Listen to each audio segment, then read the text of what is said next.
تفسیر ضیاء القرآن 15واں پارہ۔ بسم اللہ الرحمن الرحیم۔ سورہ بنی اسرائیل آیت نمبر 85۔ وَيَسْأَلُونَكَ عَنِ الرُّوحِ قُلِ الرُّوحُ مِنْ أَمْرِ رَبِّي وَمَا أُوتِيتُم مِّنَ الْعِلْمِ إِلَّا قَلِيلًا۔ ترجمہ: یہ دریافت کرتے ہیں آپ سے روح کی حقیقت کے متعلق، انہیں بتائیے روح میرے رب کے حکم سے ہے اور نہیں دیا گیا ہے تمہیں علم مگر تھوڑا سا۔ سورہ بنی اسرائیل آیت نمبر 85 کی تفسیر۔ اس آیت کی شان نزول کیا ہے؟ اس کے متعلق دو روایتیں ہیں۔ پہلی یہ کہ یہود کی انگیخت پر مشرکین مکہ نے روح کی حقیقت کے بارے میں حضور رحمت عالم علیہ السلام سے سوال کیا۔ دوسری یہ کہ ہجرت کے بعد جب حضور علیہ السلام مدینہ طیبہ تشریف فرما ہوئے تو وہاں کے احبار یہود نے اس معمے کا حل امتحاناً دریافت کرنا چاہا۔ بہرحال یہ ایک ایسا مسئلہ تھا جس کی خلش ہر غور و فکر کرنے والا اپنے دل و دماغ میں محسوس کرتا تھا۔ چنانچہ ہر زمانے کے فلسفیوں نے اس معمے کو حل کرنے کی انتہائی کوشش کی، لیکن ہر کوشش نے اسے پیچیدہ سے پیچیدہ تر بنا دیا۔ یہی سوال جب بارگاہ رسالت میں پیش کیا گیا تو زبان قدرت نے اس کا یہ مختصر لیکن جامع جواب دے کر تمام اوہام و شکوک کا دروازہ بند کر دیا۔ الروح من امر ربی، یعنی روح میرے رب کا امر ہے۔ امام فخر الدین رازی اور ان کا تتبع کرنے والے علامہ سید علوسی صاحب روح المعانی نے اپنی اپنی تفاسیر میں علماء عقل و نقل کی آراء کو یکجا بیان کر دیا ہے۔ ان تفصیلات کا تذکرہ تطویل کا باعث ہوگا، اس لیے میں اس کے بیان سے صرف نظر کرتا ہوں، لیکن ایک چیز کی طرف قاری کی توجہ مبذول کرنا ضروری سمجھتا ہوں، یعنی اللہ تعالیٰ نے اپنے رسول مکرم صلی اللہ علیہ وسلم کو روح کی حقیقت پر مطلع فرمایا تھا یا نہیں۔ اس کے متعلق امام رازی نے جو لکھا ہے وہی پیش خدمت ہے۔ اللہ تعالیٰ نے اپنے محبوب کی شان میں فرمایا ہے الرحمن علم القرآن، رحمان نے قرآن سکھایا، اور وعلمک الآیہ، اللہ تعالیٰ نے آپ کو وہ کچھ سکھایا جو آپ نہیں جانتے تھے، اور آپ پر اللہ تعالیٰ کا فضل عظیم ہے۔ پھر حکم دیا کہ دعا مانگو رب زدنی علما، اے اللہ میرے علم کو زیادہ فرما، اور قرآن کی صفت بیان کرتے ہوئے فرمایا ولا رطب الآیہ، کہ کوئی تر اور خشک چیز ایسی نہیں جو کتاب مبین میں نہ ہو۔ اور حضور علیہ السلام دعا کرتے تھے اللہ مجھے تمام چیزیں اس طرح دکھا جس طرح وہ حقیقت میں ہیں۔ تو جس ذات کی یہ شان اور صفت ہو اس کے لیے کب مناسب ہے کہ وہ یہ کہے کہ میں اس مسئلے کو نہیں جانتا، حالانکہ یہ مسئلہ مشہور مذکور مسئلوں میں سے ہے۔ ہمارے نزدیک پسندیدہ بات یہ ہے کہ انہوں نے روح کے متعلق دریافت کیا اور حضور نے اس کا کما حقہ جواب دیا۔ علامہ ثناء اللہ پانی پتی رحمۃ اللہ علیہ اس آیت کے ضمن میں بڑی تفصیلی بات کی بات لکھتے ہیں کہ اس آیت سے یہ لازم نہیں آتا کہ حضور کے ارباب بصیرت اطاعت کیشوں کو روح کا علم نہ تھا، کیونکہ نفوس قدسیہ کا علم صرف حواس اور کسب و اکتساب سے ہی حاصل نہیں ہوتا، بلکہ حواس اور کسب و اکتساب کے بغیر اشیاء کے حقائق کا علم انہیں اللہ تعالیٰ کی طرف سے الہام کیا جاتا ہے۔ ان کے دلوں کے کان ہیں جن سے وہ ایسی باتیں سنتے ہیں جو ظاہری کان نہیں سن سکتے، ان کے دلوں کی آنکھیں ہیں جن سے وہ ایسی چیزوں کو دیکھتے ہیں جنہیں یہ ظاہری آنکھیں نہیں دیکھ سکتی۔ اس کے بعد علامہ مصوف نے یہ حدیث مشہور نقل کی ہے کہ حضور نے فرمایا اللہ تعالیٰ ارشاد فرماتے ہیں کہ بندہ نفلی باتوں کے ذریعے میرے نزدیک ہوتا رہتا ہے یہاں تک کہ میں اس سے محبت کرنے لگتا ہوں، اور جب میں اس سے محبت کرتا ہوں تو میں ہی اس کی قوت سمع بن جاتا ہوں جس سے وہ سنتا ہے، اور قوت بینائی بن جاتا ہوں جس سے وہ دیکھتا ہے۔ حجت الاسلام امام غزالی رحمۃ اللہ علیہ نے روح کے معنی پر بحث کرتے ہوئے لکھا ہے کہ اطباء کے نزدیک روح کی تعریف یہ ہے، روح ایک جسم لطیف ہے جس کا منبع تجویف قلب ہے، جو بدن میں پھیلی ہوئی رگ و ریشے کے ذریعے جسم کے ہر جز میں سرایت کر جاتا ہے، اور علماء حقیقت کے نزدیک اس کا معنی یہ ہے، یعنی یہ ایک لطیفہ ہے جو علم اور ادراک کی صلاحیت رکھتا ہے۔ اسی کے متعلق اس آیت میں اشارہ ہے قل الروح من امر ربی، اور یہ اللہ تعالیٰ کے رازوں میں سے ایک عجیب راز ہے جس کی حقیقت کو سمجھنے سے بیشتر عقلیں قاصر ہے۔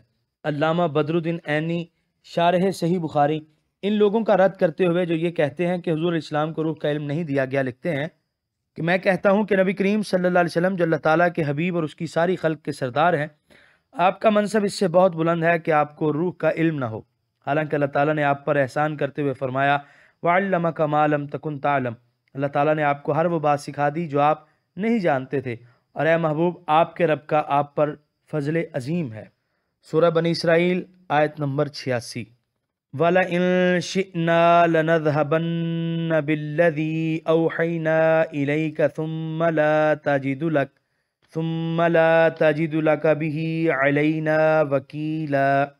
ترجمہ: اور اگر ہم چاہتے تو سلب کر لیتے وہ وحی جو ہم نے آپ کی طرف کی ہے، پھر آپ کوئی ایسا وکیل نہ پاتے جو آپ کے لیے اس کے متعلق ہماری بارگاہ میں وکالت کرتا۔ سورہ بنی اسرائیل آیت نمبر 86 کی تفسیر۔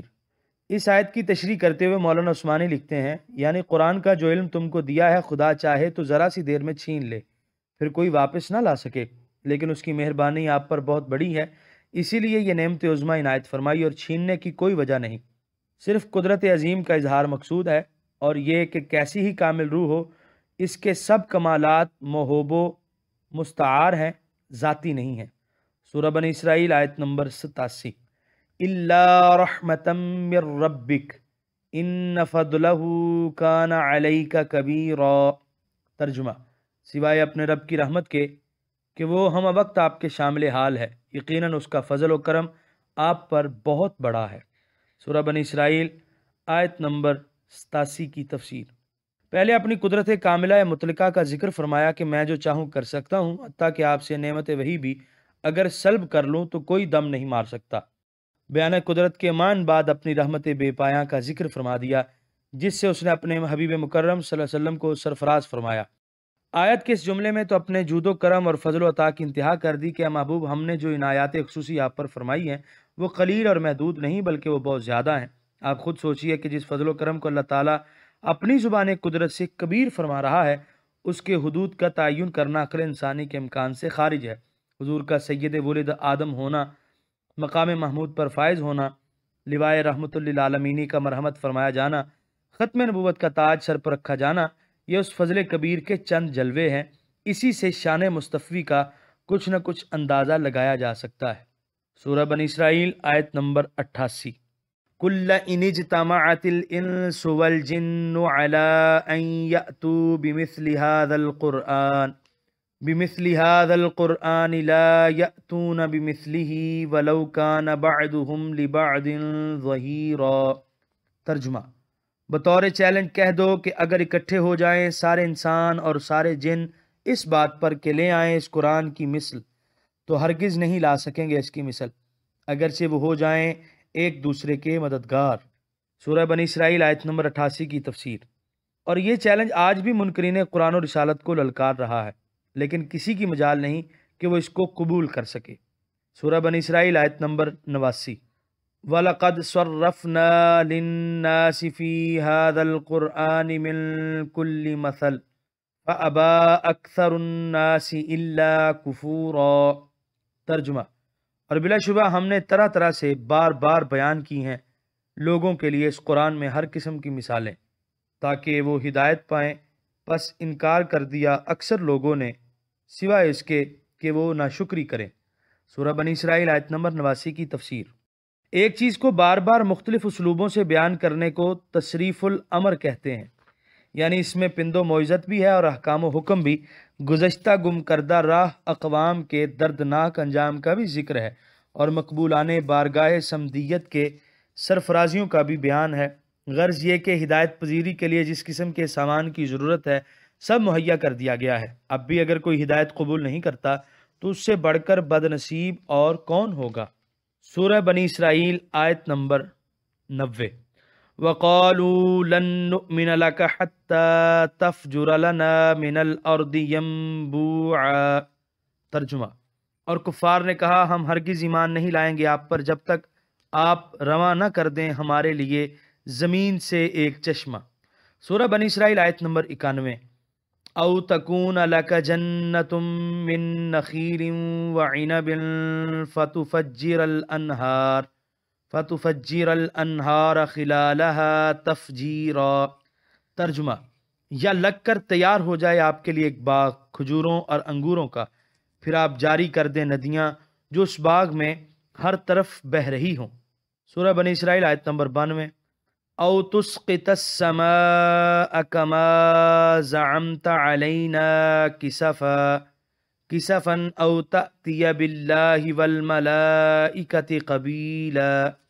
ترجمہ، یا آپ گرا دیں آسمان کو جیسے آپ کا خیال ہے ہم پر ٹکڑے ٹکڑے کر کے، یا آپ اللہ تعالیٰ کو اور فرشتوں کو بے نقاب کر کے ہمارے سامنے لے آئیں۔ سورہ بنی اسرائیل آیت نمبر 93۔ او یکون لک بیت من زخرف او ترقى فی السماء ولن نؤمن لرقیک حتی تنزل علینا کتابا نقرأه قل سبحان ربی هل کنت الا بشرا رسولا۔ ترجمہ: یا تعمیر ہو جائے آپ کے لیے ایک گھر سونے کا، یا آپ آسمان پر چڑھ جائیں، بلکہ ہم تو اس پر بھی ایمان نہ لائیں گے کہ آپ آسمان پر چڑھیں، یہاں تک کہ آپ اتار لائیں ہم پر ایک کتاب جسے ہم پڑھیں۔ آپ ان سب خرافات کے جواب میں اتنا فرما دیں، میرا رب ہر عیب سے پاک ہے، میں کون ہوں مگر آدمی اللہ کا بھیجا ہوا۔ سورہ بنی اسرائیل آیت نمبر 93 کے پہلے حصے کی تفسیر۔ ان آیات میں کفار کے لغو مطالبات اور لا یعنی فرمائشوں کا تذکرہ ہے۔ سورہ بنی اسرائیل آیت نمبر 93 کے بقیہ حصے کی تفسیر: اتنا فرما دیں میرا رب ہر عیب سے پاک ہے، میں کون ہوں مگر آدمی اللہ کا بھیجا ہوا۔ ان سب خرافات کا ایک ہی جواب دینے کا حکم فرمایا کہ آپ انہیں کہیے کہ میری یہ مجال نہیں کہ میں اللہ تعالیٰ کو اس کام پر مجبور کروں جو اس کی حکمت کے خلاف ہو اور اپنی منمانی کرا کر رہوں۔ وہ قادر مطلق ہے، جو چاہتا ہے کرتا ہے۔ یہاں پر 15ویں پارے کا 10واں رکوع مکمل ہوا۔ قرآن کریم کے مفہوم کو واضح کرنے کی یہ فقیرانہ کوشش اگر آپ کو اچھی لگی ہو اور آپ ہماری حوصلہ افزائی کرنا چاہیں تو اس ویڈیو کو شیئر کر دیجئے، کیونکہ تبلیغ دین فرض ہے۔ ہم نے اپنے حصے کا چراغ روشن کیا، دعا ہے کہ آپ بھی اپنے حصے کا کریں۔